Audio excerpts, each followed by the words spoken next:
Damage control. Welcome back to Damage Control, guys. We've had a couple of requests to do some more striking-oriented videos, so we thought today we'd share some of our Thai pad training drills. So we're gonna kind of show you a progression. So if you have students or if you're working it on your own, you can kind of go step 1, step 2, step 3. The first one is coach is gonna throw on left inside leg kick. Pow. And what I'm going to do is I'm just going to step back with my left leg to evade that attack. Now, this one's back. I've got kind of a different, my stance isn't quite right.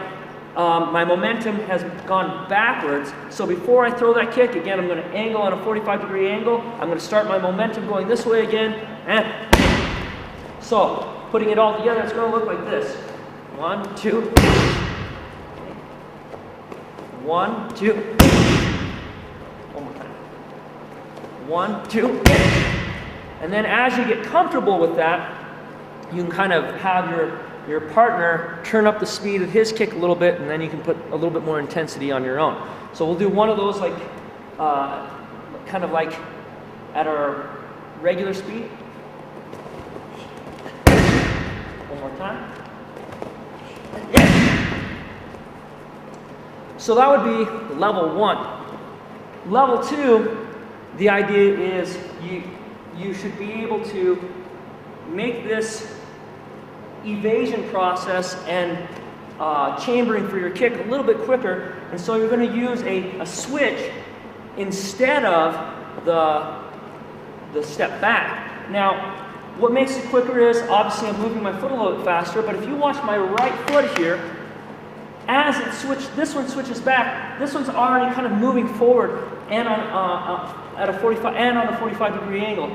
So if you just look at the switch, instead of looking like this, 1, 2, 3, the switch, I'm already here and going. Again, if you just want to kind of take a look at the footwork, the first one is 1, 2, and 3, whereas the second one, it's 1 and I'm kicking. Okay? If you can, again, watch this right foot, it's moving forward. So, with my partner now, my drill instructor, he's going to throw that left kick. I switch and throw my left kick. One more time. I switch and throw my left kick. All right, so what that would look like at regular speed.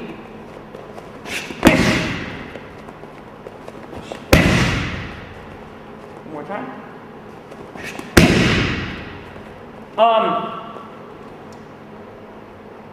Do you want to talk to him about the feed? Sure. Yeah. You know, the more true to form you can do your feed, the better in most cases. And here I still want to use as good of as realistic of a feed as possible, but there are certain things that have to be taken into consideration. First of all, we're training without shin pads right now, so first time you're doing this drill, if I just go out and blast my partner with the inside leg kick as hard as I can, and he makes a mistake and I end up busting my foot on his knee or dinging his leg up, that's obviously not going to be productive. And then the other thing is, sometimes the form that you would use, that I would use to apply a kick to Yamasaki might not be so sufficient for me to hold the pads. I mean, if I really rip a good Thai kick in there and as I miss, my hands are up here and I'm starting to recover from that form, he's got to wait a long time for me to get reset and put the pads where they go. Or I don't, and I throw the kick while your hands are down or weird, or you're facing the back wall and you're going to get, your partner's, your pad holder's going to get walloped. So I try and feed the kick with as good and realistic form as possible, but while still maintaining a position that I can hold the pads from and without throwing it so hard that I'm going to hurt my partner. So can you kind of just show that in the air? Yeah, so I'm just trying to make sure I get as deep as I would get for a kick so that I'm not giving him a false sense of distance, and at a similar angle, but not necessarily with all the big movements that would give you the power of a kick. So a lot of times I'm just stepping here and flicking the leg up, which obviously if that's how I would really throw a kick on Yamasaki, it wouldn't have much of an effect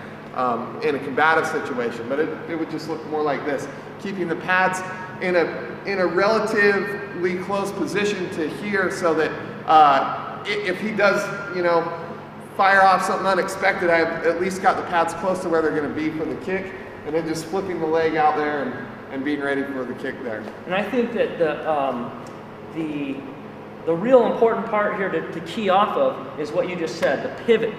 If you look at Coach Kaiser's right foot here, what really gives you the most amount of power is the pivoting on that leg. Can you show him what that pivot looks like?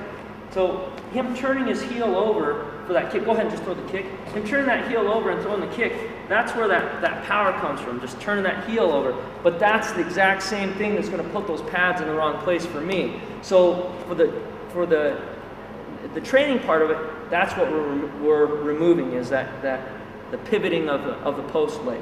So let's go back here now real quick to the switch step and just show you the one or two more times. Oh, sorry? Sorry, my bad. I just want, in case I was trying to see this.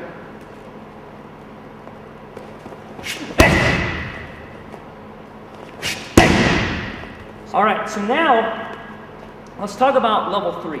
Level 3 is, no matter how good you are, and I'm sure there's going to be some guy that watches this video that says, you never want to train, get kicked, blah, blah, blah. You know, to each his own. But in my opinion, no matter how good you get, if you face enough quality opponents, you're going to take a couple. And what this next one is he sets us up nice and he ends up catching me off guard. You're going to ride the kick. So you want to evade it. You never want to get kicked. But in the event that you do kick, you want to make the best of it as possible. If I stay here and I stay planted and heavy on my leg in a real fight, that's going to hurt my leg. Whereas if I can learn how to go, ooh, I got kicked, and just kind of go with it, I can minimize the amount of damage my leg takes. So that's the first half of it, is learning how to ride that power wave so that I don't take too much of the brunt of that force. Now, as you see, Coach Kaiser again ready with the tie pads, because you know what, that hurt, I'm going to ride that, and then at least I'm going to get a little bit of retaliation for it. So we're going to put it together now, and that one looks like this.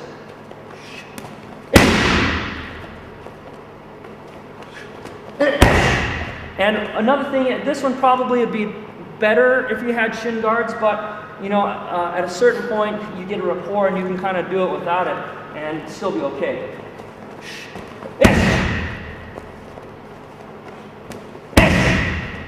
One more time. So that would be your level 3. And again, you don't ever want to train or try to get hit, but in the event that you do, hopefully you can make the best of a bad situation, ride the power out, and punish him back. The last one we're going to do today goes to the hands. Learned this from Ajahn Chai, and love it. It's one of my favorites. What's going to happen is he's going to switch, or excuse me, he's going to left kick, and I'm going to switch, and now if you can see, I've kind of made a funny angle. It would seem like a right hand lead, but it really isn't, because I've just cocked my right hand at the same time I brought that leg back, and I'm going to lunge with my legs through his body in that direction for my right hand. So when you put it all together, it looks like this. And now you can turn up the speed on the kick about regular speed.